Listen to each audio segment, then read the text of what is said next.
alternative talk radio. Get ready, America, for Deadline Live with your host, Jack Blood. Deadline Live is a daily wrap-up for those too busy in the daily grind to discern and dissect the news. While the so-called mainstream media buries the truth, Jack Blood uncovers it, exposing the lies that our trusted government officials do not want us to know. And now, please welcome Jack Blood. And the man who spurred us on, it's the judgment of all wrong. Thanks for joining us, folks. Deadline Live. I'm Jack Blood. Of course, that Who song, the perfect song for this variety of revolutions going on around the world. Maybe we're next. Maybe we had our shot and we blew it. I'll let you guys decide that.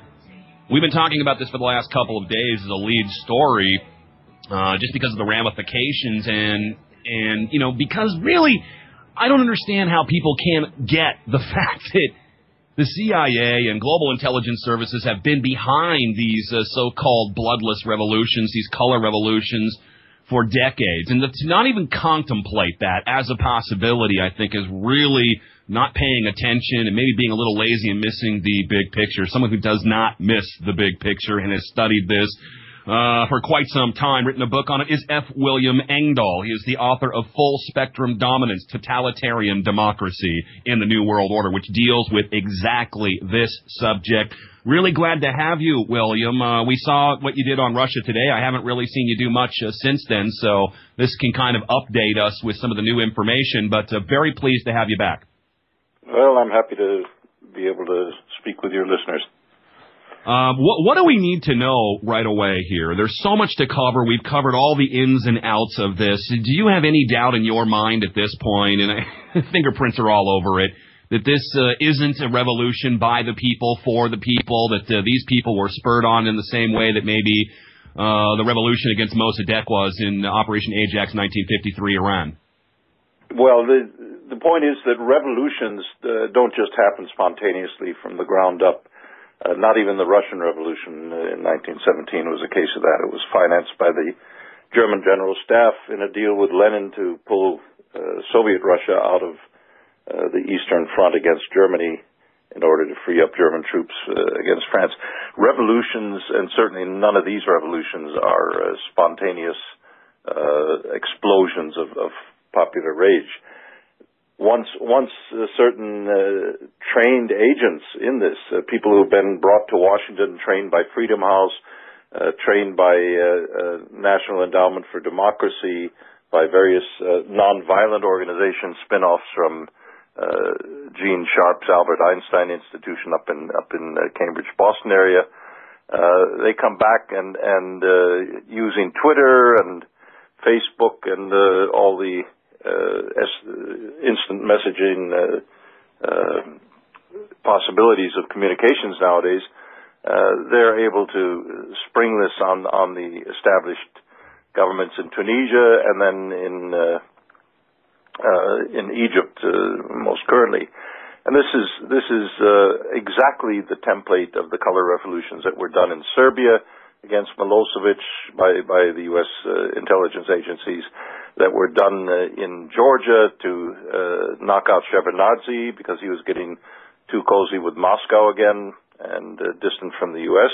agenda, bringing in a dictator thug with the name of Saakashvili because he simply came out of Columbia Law School in New York and agreed to do what Washington said in terms of bringing Georgia into NATO. So he became the golden hero of Georgia's democracy movement. Well, the same cynical kind of game is going on in the Middle East. And Obama is being very coy, Hillary Clinton also, about appearing not to be supporting the opposition until it's very clear that Mubarak is on his last gasp. And now coming out saying that Mubarak should enter dialogue with the opposition and so forth. The entire staging of this thing is so patently clear that it's being orchestrated from outside and from on top down.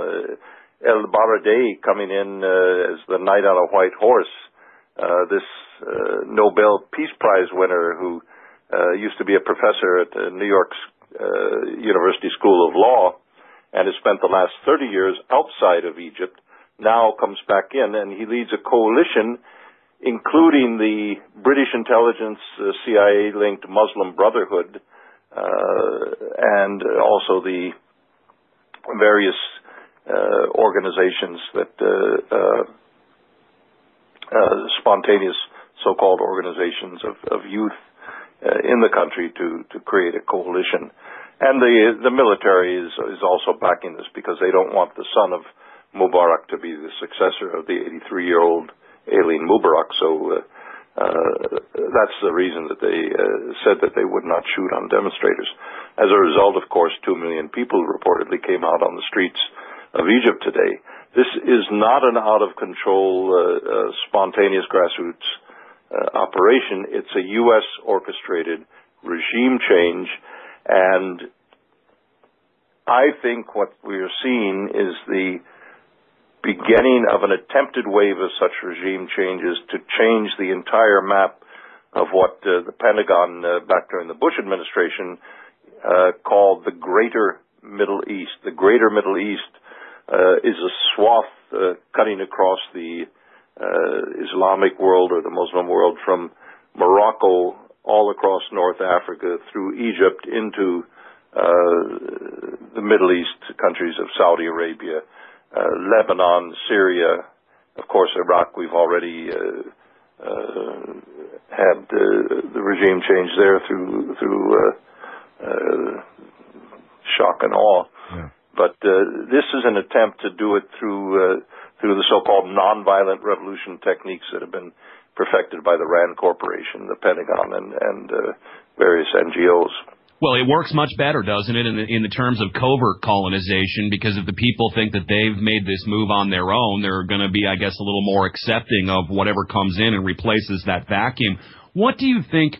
Because I agree with you completely that this has just got too many dirty fingerprints all over it to believe, and I'm sorry, I don't even understand how some people in the alternative media can't get this with all they know about 9/11 and what they know about the history of these coups and revolutions. And I think, really, William, even good people and smart people and good researchers, they want to believe that the people will rise up against their rulers and replace them with something like a free society. Yet here in this country, we're losing freedoms by the second. The question is, what is behind all of this? Because I'm trying to figure out what they're trying to accomplish. First, we saw Tunisia fall, and again, against all odds. When you look at Tunisia, and you probably know, it's one of the better places to live in that region. Home ownership, 80%. Life expectancy, the highest. Less than 4% of the population below the poverty line. But they'll tell us over here that it's the poor rising up. So what is, and then today in Jordan it's happening. Could it happen in Saudi Arabia? What is the game plan here? What are they really trying to accomplish? Because they already have a lot of these guys in their pocket. Well, yes and no. When a dictator gets in and he's been in office for 30 years, he begins to think he owns the place and forgets that he's a puppet of Washington and London and so forth. Like Noriega. Outside powers, yeah. And I think that's the case with the Mubarak family, where Mubarak said, okay, my son is going to be my successor, and no discussion about it. And the military realized that would be a catastrophe for the stability in the country, and I think they are playing a strong role together with the Muslim Brotherhood in this whole thing, and together with the U.S. So, the U.S. has been preparing this nonviolent change in Egypt for at least 3 years that I'm aware of, bringing youth, university students, and so forth into Washington to be trained in nonviolent leadership, in networking through SMS and Facebook and so forth, instant messages, in order to create these spontaneous, quote-unquote, uprisings. The Kifaya movement even has the exact same name when it's translated from Arabic into English as the Kamara movement did in Georgia with their color revolution. Both words mean enough, and that's simply the rallying cry of this Facebook revolution in Egypt. I think what they're trying to do is I know for a fact from Arab world acquaintances and people that I know that after 9/11, many conservative elements and many very well-to-do oil-rich elements in the Arab world or in the Islamic world became fed up with Washington policy, fed up with British policy.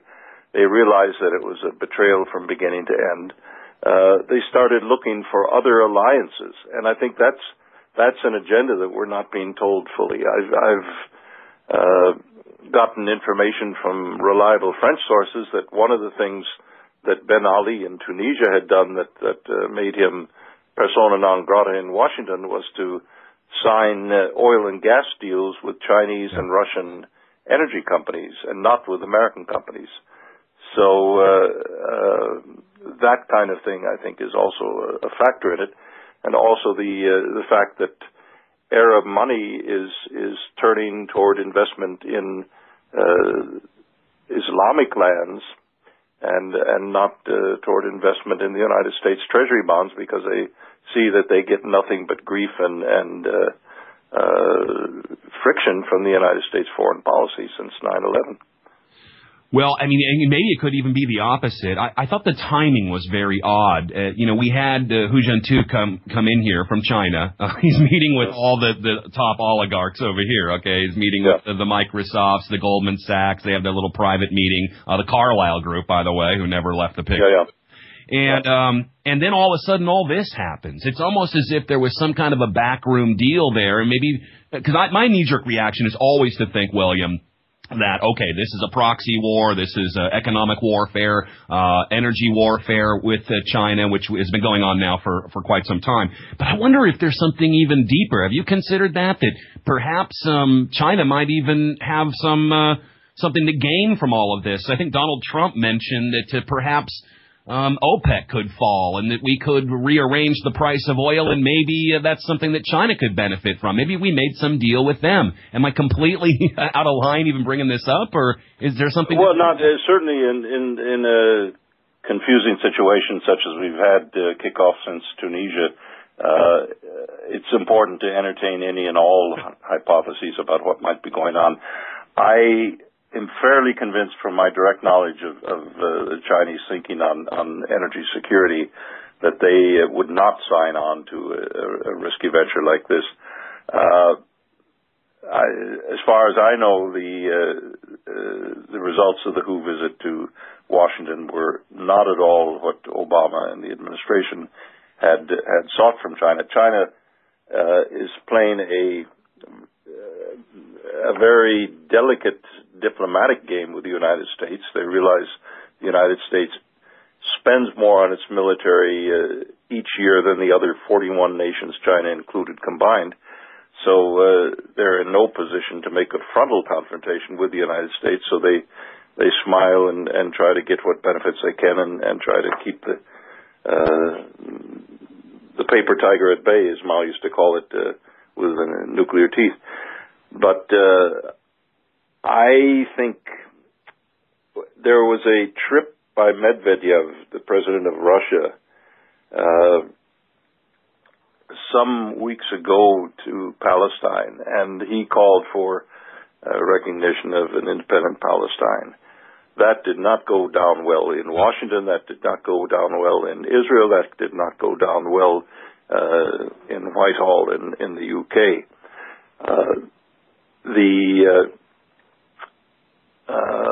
bombing of the airport outside of Moscow came just some days after Medvedev's visit, and I wouldn't be at all surprised that was a response of the people I just named to the diplomatic initiative toward Palestine that Medvedev and the Russian state had just made. The other thing is the Sudan partitioning into southern Sudan is what now is very clearly going to be an independent state in a few months.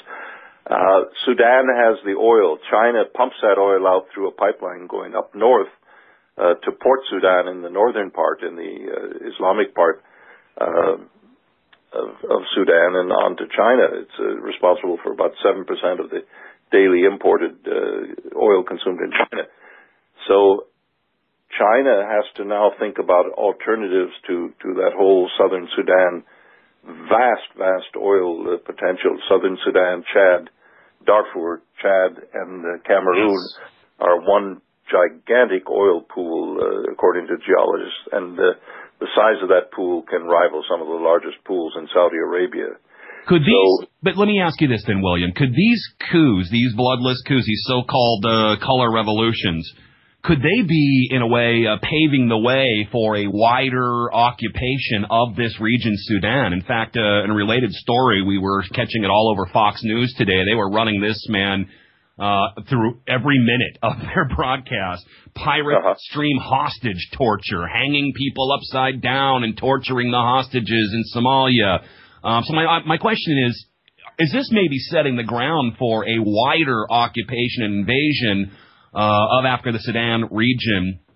Because I've really seen this coming for a couple of years now. Do you think that that's a possibility? Well, I think it's very possible. I think this, we're seeing little pinpricks pop up all over the map of the oil-rich Africa. Don't forget that one of the last things he did in the Bush administration was to create AFRICOM, a dedicated command for the military control of Africa. Suddenly all these things are jumping off simultaneously. The Somalia is also, that's another oil story. The reason that Father Bush was in Somalia, that was all about oil. So I think, and the point about oil in Africa, the Chinese have been combing Africa left and right, north and south for the past 6 years, wining and dining 40 African heads of state in Beijing with literal red carpet reception, at a time when Western presidents treat Africa as a more or less de facto slave colony to be exploited and nothing more. So, it's a very, very critical time. Excuse me.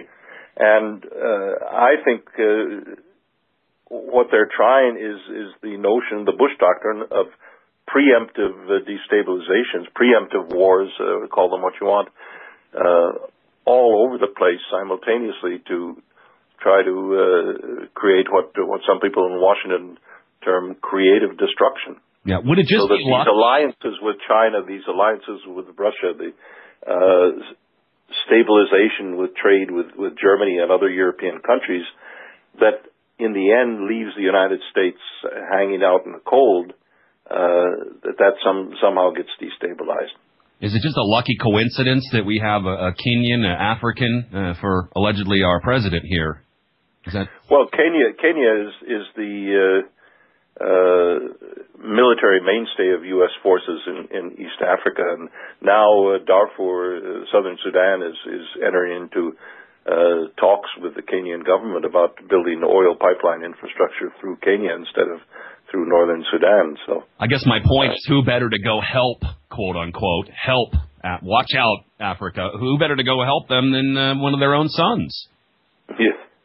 It's a rather coincidental. Last time I had you on, F. William Engdahl with us, and before you go, I want to get you some comments on Davos, if you've been following what's going on up there, because there's been some rather bizarre things happening that we're hearing about. Last time we had you on, William, we were talking about WikiLeaks, and we both share the same doubts. This is original, that this is authentic, that this is what we're being told, a real whistleblower outfit, and there's a lot to that, and you did a great job on that show. It's in our archives. What do you make of this? Because this was kind of hard for me to digest. I've tried to scope it out a little bit, but WikiLeaks did leak one document saying that this revolution we're seeing in Cairo was scheduled back in 2008. They've got some documents here, they say, from which was put out in the Daily Telegraph, I believe, on my website. Basically, here were the meetings. Here was the guy that was the secret agent that was going to go in and get this all started, and he was the guy, I guess, was going to bring in the suitcases of money or whatever they're going to do. It's WikiLeaks, so I guess in a way it's kind of contrary. And I kind of called it as the story was really getting away from them, the official story, and maybe this is a way to kind of give everybody a little credibility along the way. Yeah, that could be. It didn't really affect anything that's going on the ground right now, the WikiLeaks. I saw that as well in the Telegraph. I took it simply as a way to keep the credibility of WikiLeaks, because once you do that, then the intelligence agencies have the capacity to insert anything they want to via the New York Times, David Sanger, or via the Guardian in London and so forth, and claim this is authentic WikiLeaks. So got to be confusing for those who think this is a real people's revolution and they really believe in WikiLeaks, and now they've got to take the WikiLeaks information saying, well, maybe this isn't a people's revolution. Maybe this is another engine is really going to mess them up. Not that I want that to happen. No. Well, we got a lot of confused people out there. Hold on, my friend. We're going to go to break. We're going to come back, folks, with F. William Engdahl. His great book on all of this is required reading, Full Spectrum Dominance, Totalitarian Democracy in the New World Order. We'll be right back after these messages. Stay tuned.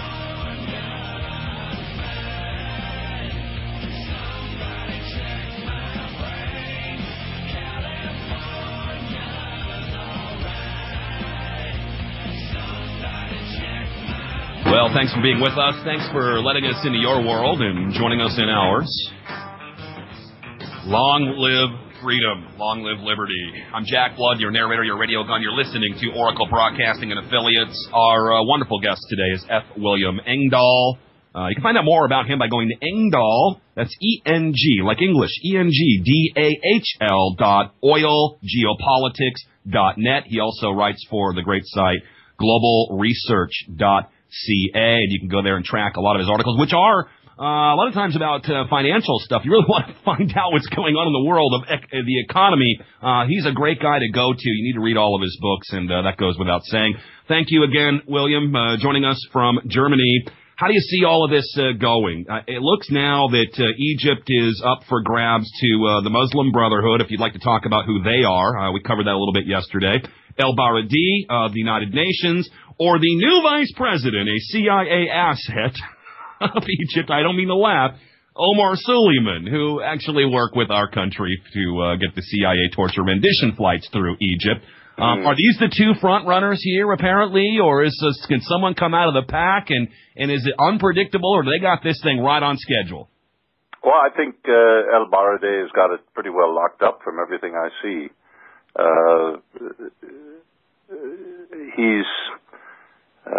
This has been planned very carefully. If you watch, what's interesting are some of the nuances. I was watching early this morning the CNN broadcast directly from Cairo, and their CNN man on the scene was sitting there in the middle of this demonstration with hundreds of thousands of Egyptians, and you never saw a more calm and collected Western news reporter. I mean, he had nothing to fear, no sense of nervousness or tension in a mob like that. So it's clear. And then you get the interview with El Baradei, and this man is Mr. Cool. You know, here after 30 years absence from his own country, he comes piling back in as the knight on a white horse to save the day, and he's backed by every faction on the ground. So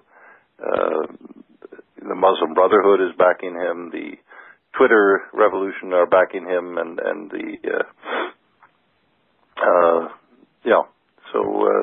I think he's a bit of a contrarian, though. I mean, here he is again attached to the United Nations. He's a guy that really didn't give the best information for all-out war against Iran and their nuclear program. He's a guy that came out about no weapons of mass destruction in Iraq.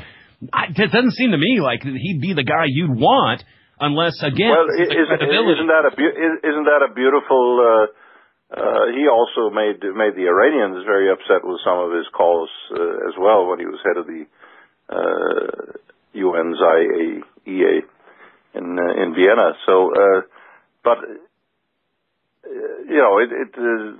the general Islamic world was against the war, war to topple Saddam Hussein. So. I don't think that necessarily makes him one of the quote-unquote good guys. Yeah, but he's got enough credibility to where... Well, he's got the perfect credibility, but Nobel Peace Prizes don't get thrown out randomly to people who've done anything for peace. And just ask Obama how he got the Nobel Peace Prize. Right, or Henry Kissinger. Kissinger. Yeah. So this looks like a Brzezinski deal all the way, and it's funny because I've heard some of my colleagues say, well, this is Brzezinski's worst nightmare. The people are uprising against the. This is his arc of crisis. This is what he dreams of. I know. Well, and I got him in his own words on our website, so not so much. What do you make of this? On CNN today, on the Elliott criminal coverman Spitzer show. How that guy got a show, I'll never know, folks. He was interviewing the Carnegie Scholar for War. Remember, it's the Carnegie Foundation for War, as they found out in the Reece Commissions in the 50s. Tariq Massoud. Massoud claims that Mubarak released thousands of criminals onto the street of Egypt. He says that he is the reason, or the reason was to create an atmosphere of chaos so that they can go in and create this yearning for quote-unquote order, and then he claims that Mubarak's idea backfired. In other words, they're trying to...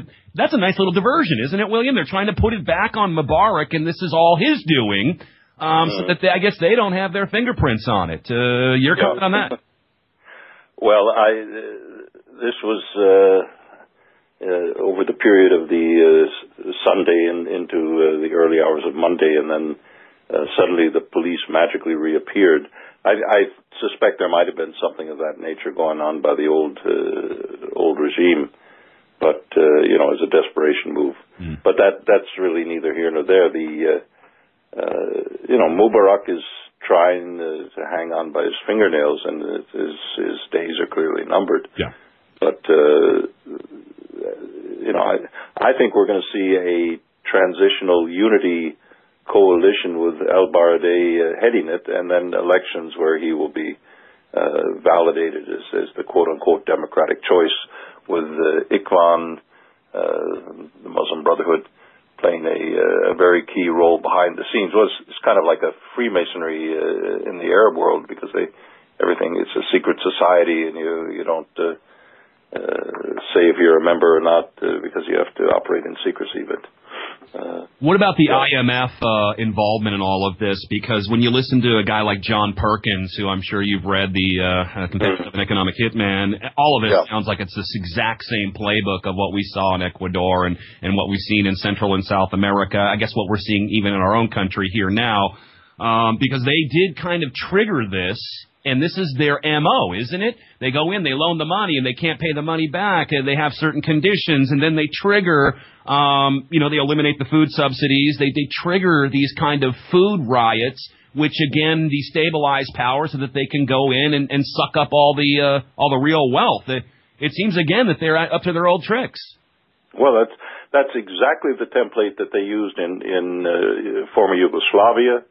Back in 1989, it was the IMF that brought that thing to an explosion, social explosion.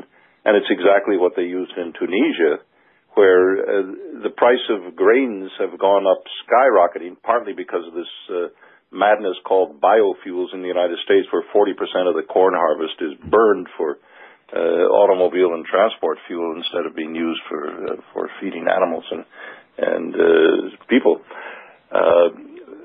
The prices of grains have just shot through the roof this year, and it's not because of the drought in Russia and parts of Ukraine over last summer. It's because the grain cartel, Cargill, Bunge, ADM, and so forth, have this policy of just-in-time grain inventory, something that's the height of madness, and they pushed that through over the last 10 or 15 years in the OECD governments in the European Union as well as in the United States. So as a result, when there's the slightest disruption in one of the main growing areas like Russia, there's a catastrophic shortage, and that's a dream come true for the Goldman Sachs's and the Morgan Stanleys and the banks and hedge funds that speculate on grain futures. So they've driven up the price like they did in 2008. And just as the price was exploding through the roof, the IMF country team comes into Tunisia and says, hey guys, you're doing pretty well on following our dictates over the past several years to get your house in order and your budget balanced, but now's the time to really remove that food subsidy. right in the middle of this explosion of food prices, the IMF dictates that they remove the food subsidy. Well, of course, that's like throwing gasoline onto a burning fire.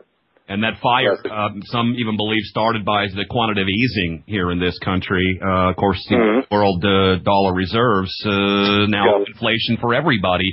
How far does this go? I want to know that. Can it go to Saudi Arabia? Can it just keep going and going and going? Because it appears it's going to. And what is Israel's role in all of this? They seem to be backing the protesters, but warning them very sternly that that peace accord better stay in place. There's going to be trouble. I think that Israel's hand in all of this is not a neutral one. Of course, there are fractions in Israel, but I'm talking about the government's hand and the Mossad and the Israeli Defense Forces.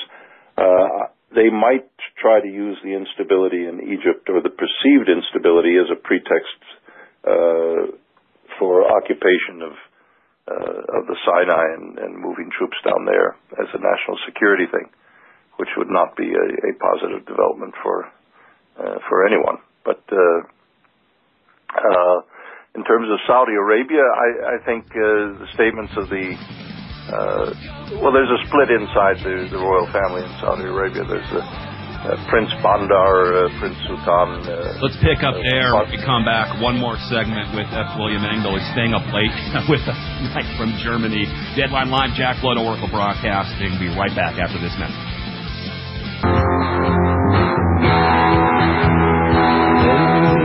Well, then they'll take the rest. Thank you for joining us, Deadline Live. Jack Blood. We are live today, the first day of February 2011. F. William Engdahl has been our guest. Engdahl.oilgeopolitics.net and globalresearch.ca. His new book is out, and I haven't had a chance to go over this, William. This is on my shopping list, but the new book talking about economics, which is, of course, the big story every day when there's not revolutions and color revolutions going. Gods of Money, the new book, Wall Street and the Death of the American Century. Of course, his other book, Full Spectrum Dominance, Totalitarian Democracy in the New World Order, and just go to his website to get all of his great work and to read his great writing as well. William, last segment with you, so let's try to tie a bow on this for everybody. We were talking about Saudi Arabia and their potential to fall under this same wildfire. Obviously, Syria is ducking their heads. Iran probably getting a little bit nervous once again. Lebanon, all the enemies of Israel, by the way, getting destabilized here, and they're sitting back in their rocking chair going, "It's not us. We can do it." Well, what you have to take it one by one. I think in this part of the world, Jack. If we look at, for example, Lebanon, the Al-Hariri, the prime minister until recently, simply shot himself in the foot by going to the States a few months ago and meeting with officials of the Obama State Department, and they convinced him to support the fake indictment of the Syrians for the Special Tribunal for Lebanon for the death of his father, Rafik al-Hariri, in 2005. And the Hezbollah tried to come to an agreement with Hariri, to give him support as prime minister and not to use Hezbollah arms inside Lebanon. But Hariri decided to double-cross them and go with Obama and the U.S. State Department. As a result, Hezbollah, they didn't go to the streets, they didn't start violence. They simply pulled their 11 members of the opposition out of the cabinet and collapsed the government. So he's kind of left out in the cold and furious. So that made some people in Washington and no doubt some people in Israel and in London quite unhappy. And so you've got a very complex thing going on in this part of the world. That's why I say if you look at it from the standpoint of the different major forces at work, the Eurasian forces of Iran, Syria, the Hezbollah in Lebanon and whatnot, going against the long-term agenda of the United States. the situation in Iraq is by no means stable vis-a-vis the United States' long-term strategy.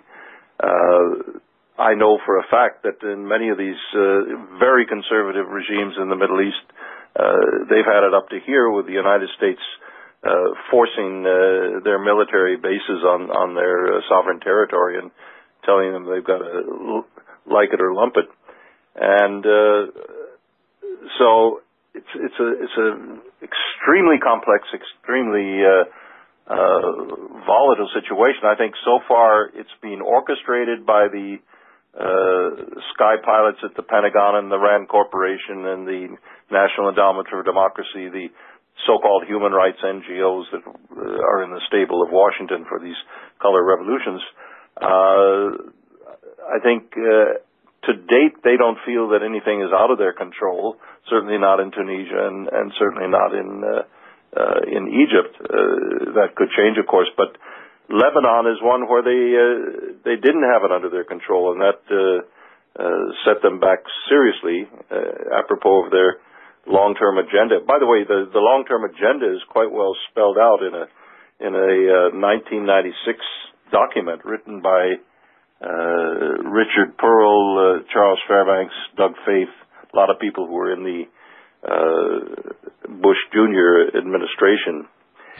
Called A Clean Break, a new strategy for securing the realm, which called on destabilizing and rolling back major threats in the region, including hot pursuit into Palestinian territories, destabilizing Syria, striking Syria even, and hitting Syrian targets inside Lebanon and so forth.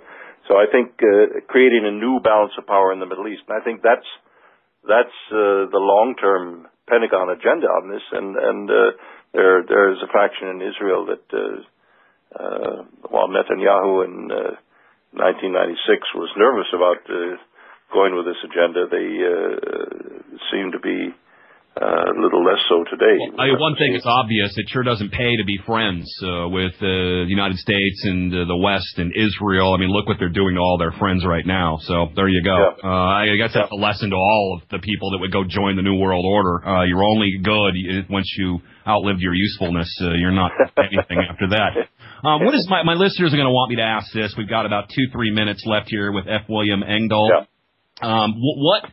I've been talking about this here in the States, and we've got listeners from all over the world, like you have readers from all over the world, and, you know, I'm really just trying to crack the myth here, so we're having the right debate and the right discussion, but how should we look at this? How does this really affect us? Knowing what you know, knowing what I know, knowing what my listeners know, why do we care about this in the United States? I'm sure some of my listeners are saying right now after 3 days of coverage doing this.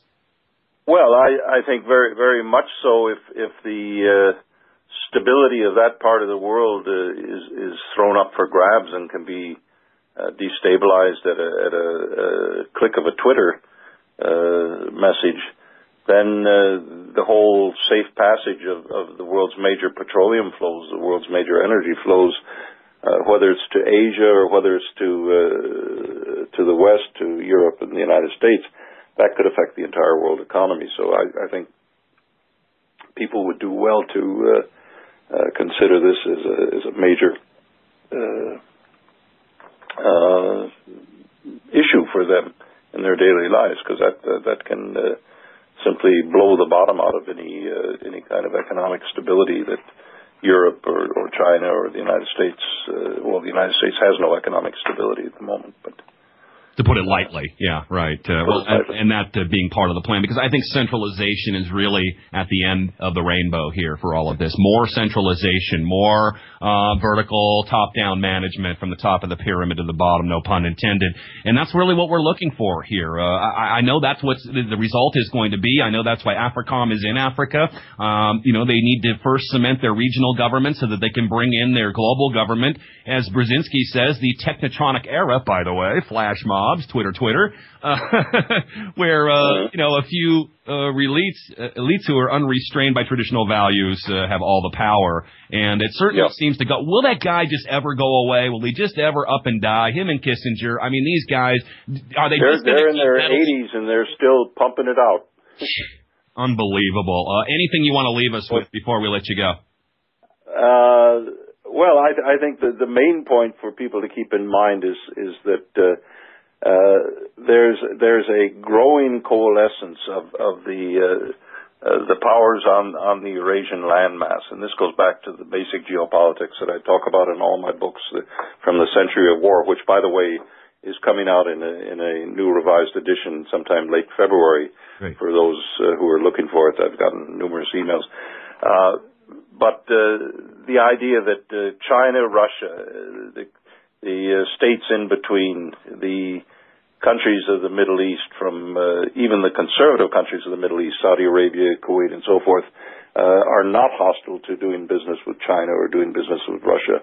Ironically, you think they're 100% controlled entities of Washington, but there are factions in all of these countries that are looking to spread their risks and hedge their bets. So I think we're as I said on the last time we spoke, Jack, I think we're at a epochal change in the entire world, and either we can get it dead wrong and we're going to all be dead, or we have a chance to break into something that's going to give the whole world a lot more breathing room and a chance to de-escalate. It certainly helps to have people like you around, William, to confirm most of the suspicions we have here. F. William Engdahl, there he goes. Go get his books, go check out all his work. Look forward to having you back again when the next big story comes, and I need you. Thank you so much, William, for your time. Good having you, Jack. Thank you. All right, folks, we'll be right back.